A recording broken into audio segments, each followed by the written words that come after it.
Here are today's top stories. Government relief operations remain in full swing for residents affected by the recent series of earthquakes in Mindanao.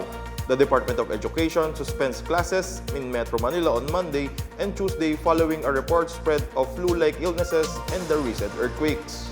The Commission on Elections starts today the printing of 90 million ballots for the 2026 Barangay and Sangguniang Kabataan elections. Cardinal Luis Antonio Tagle formally takes over the post of Cardinal Bishop of the historic Diocese of Albano in Rome.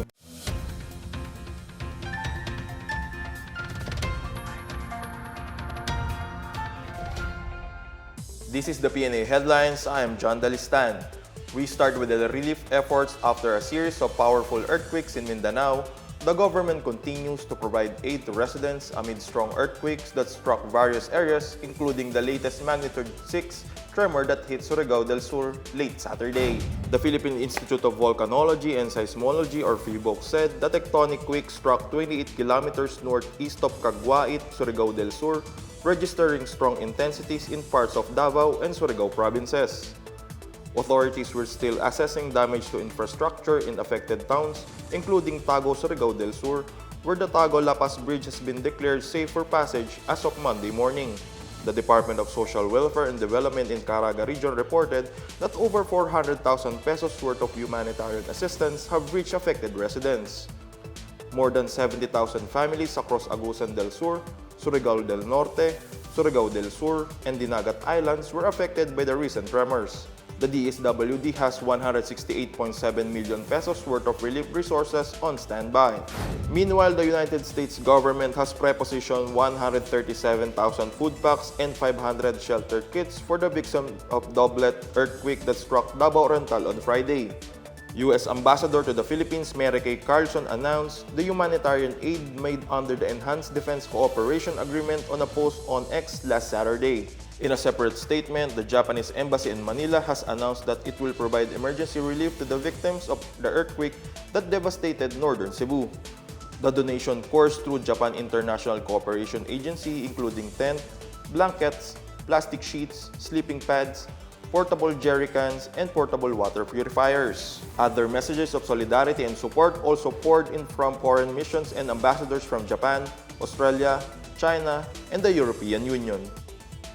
Back in Metro Manila, the Department of Education has suspended face-to-face classes in all public schools today until Tuesday, October 14. The DepEd-NCR says suspension in light of increasing incidents of influenza-like illnesses among students and personnel, as well as the recent earthquake that struck many areas. Schools are instructed to conduct cleaning and disinfection of classrooms and common areas, inspect structures, and prepare for earthquake drills and other emergency protocols. DepEd-NCR Director Jocelyn Andaya reminded schools to strengthen health and safety practices and to coordinate with authorities for inspection and mitigation activities. Alternative learning modalities will be adopted during this period. Private schools were likewise encouraged to implement similar measures for the safety of the students and personnel.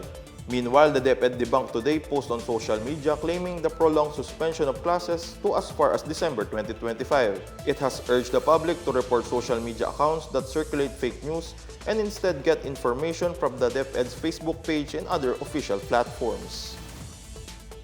The Commission on Elections start today the printing of more than 90 billion ballots for the Barangay and Sangguniang Kabataan election, or BSKE.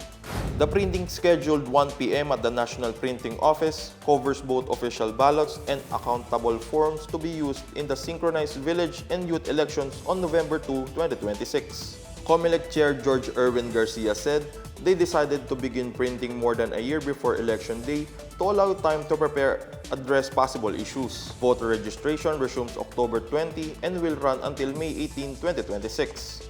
In August 16, President Ferdinand R. Marcos Jr. reset the December 1, 2025 BSKE to the first Monday of November 2026 so the COMELEC could focus on the Bangsamoro Autonomous Region and Muslim Mindanao parliamentary elections initially set on October 13. However, the barn poll was rescheduled to March 31, 2026 after the Supreme Court declared as unconstitutional two laws restructuring parliamentary districts in the region.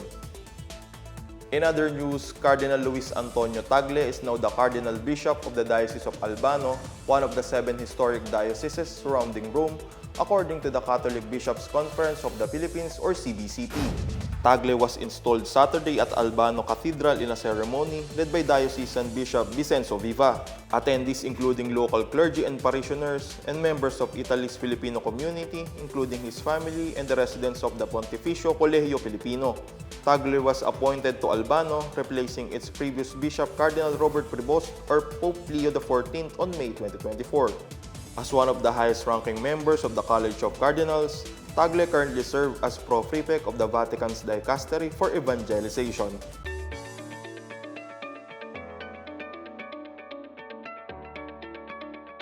In our business news, the Department of Agrarian Reform or DAR has granted debt relief to more than 900 agrarian reform beneficiaries in Nueva Ecija. The agency distributed certificates of condonation with the release of mortgage in a ceremony held at Talavera National High School Gym in Barangay Pag-asa, Talavera on Friday. The certificates cover 1,420 hectares and write off 24.6 million pesos worth of unpaid amortization and accumulated interest under the Comprehensive Agrarian Reform Program.